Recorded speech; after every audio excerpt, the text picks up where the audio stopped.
Welcome to CATtheMinion YouTube channel. My name is Teresa, but you can call me Cat. I'm doing card of the day. I'm using my music deck that I made. I did clear and shuffle it, so I'm going to go ahead and get a card.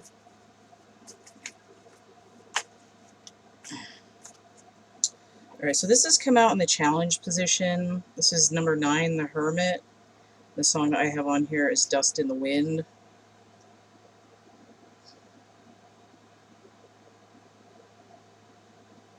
So the Hermit is Virgo energy. My papers are over there. Pretty sure it's Virgo energy. So there's this idea of grounding and trying to get something to take root or getting to the root of the issue.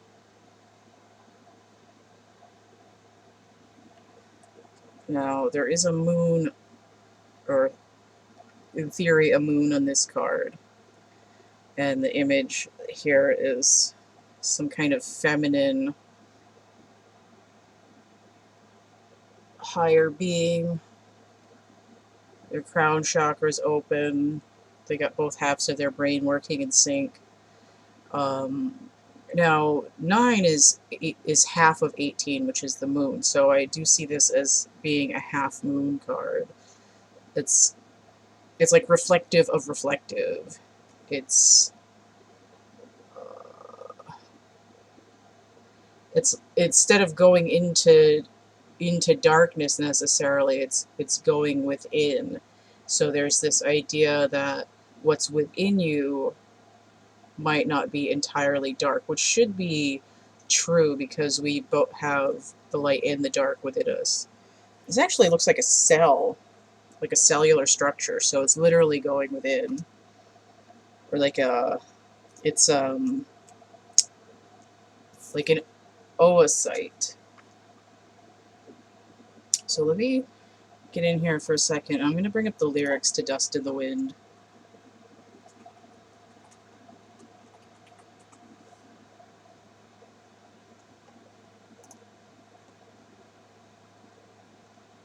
Okay. Alright, this is interesting. I close my eyes only for a moment, and the moment's gone. All my dreams pass before my eyes, a curiosity. Now, the moon has to do with nightmares and dreams as well, and usually I refer to the 9 of Swords and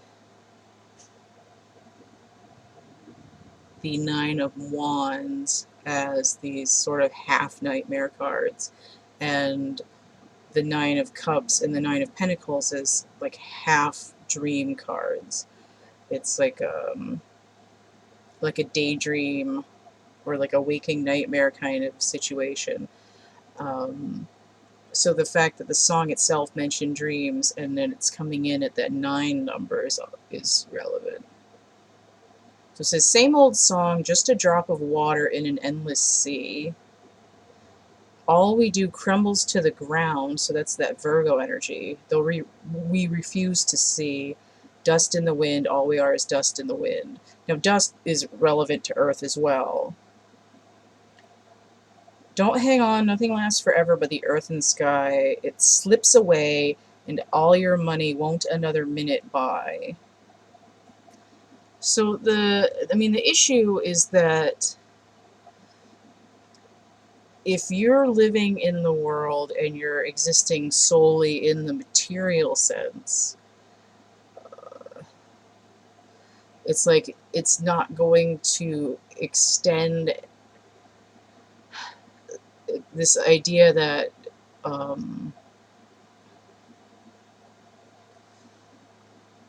like get everything you can get while you're still alive. That kind of sense. It's like it's almost like saying you have no power here, so you should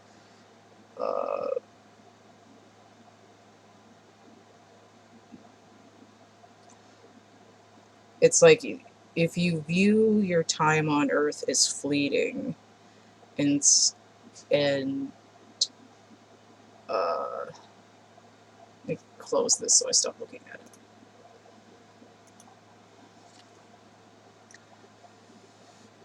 there's a dichotomy between thinking that you need to get everything that you can while you're alive, like that YOLO sense, and like I don't care what you get as long as I get as much as I can. But the ultimate thing is, it doesn't matter how much you get or how much clout you accrue. It's just it's gone when you go anyway. So and the other thing is, like, the other side of that is, if your life is so fleeting in comparison to the entire sands of time, like, what what would you do to have any lasting impact if you could? And there's certain ways to have your legacy live on past you. You can either be extremely cruel, or you can be extremely um, benevolent. If you're riding the middle line, it's like people might not necessarily remember you, but it's like it doesn't necessarily matter if you're remembered either. It has to do with um, living out some kind of a truth that exists beyond just material things. So you might not have to be extreme in either sense. Um, and in that way, it's like whatever you do that's expressive of your pinpoint of the infinite as your yourself in your body has to do with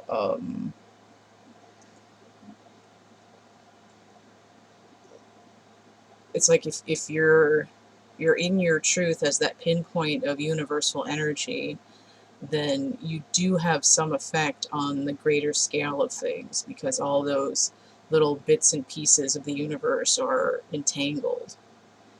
Um,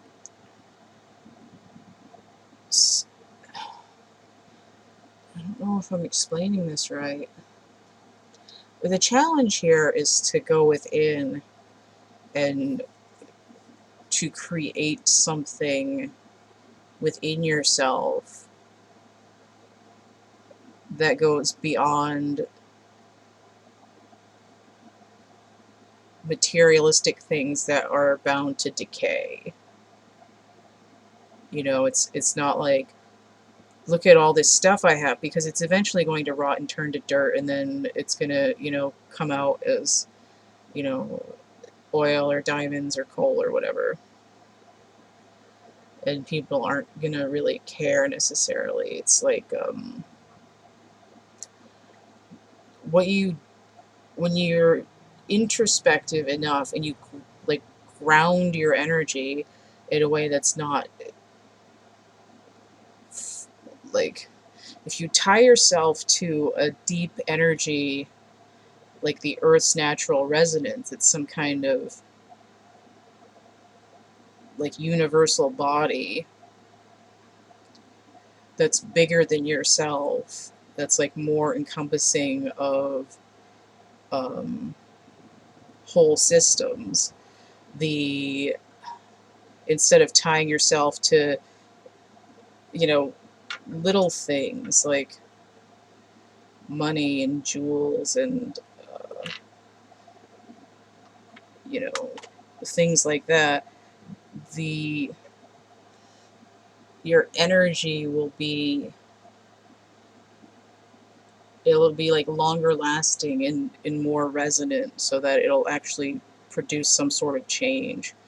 I think if I try to explain this anymore, it's going to get more convoluted. So if you understood that, like, I hope it was useful in some way. And if not, then I apologize for having communication fail.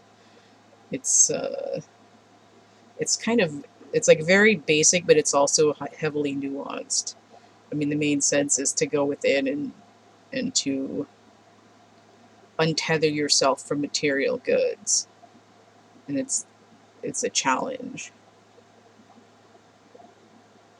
like, what is your connection to other people, um, and to the universe at large. Alright, so if you want to get a reading, you can check out the description box of my infomercial video, which is linked below this one. It'll have the complete list of readings and how much they cost, or you can email me, thecatcamebackatcamp@gmail.com, if you want to donate. That's paypal.me/CATtheMinion. I also have Cash App and Venmo. I have a catalog with a selection of my art for sale, and poetry, and coloring books, and merch, and prints. So all these links are going to be in the description box of that infomercial video, or you can just email me and I'll get that to you.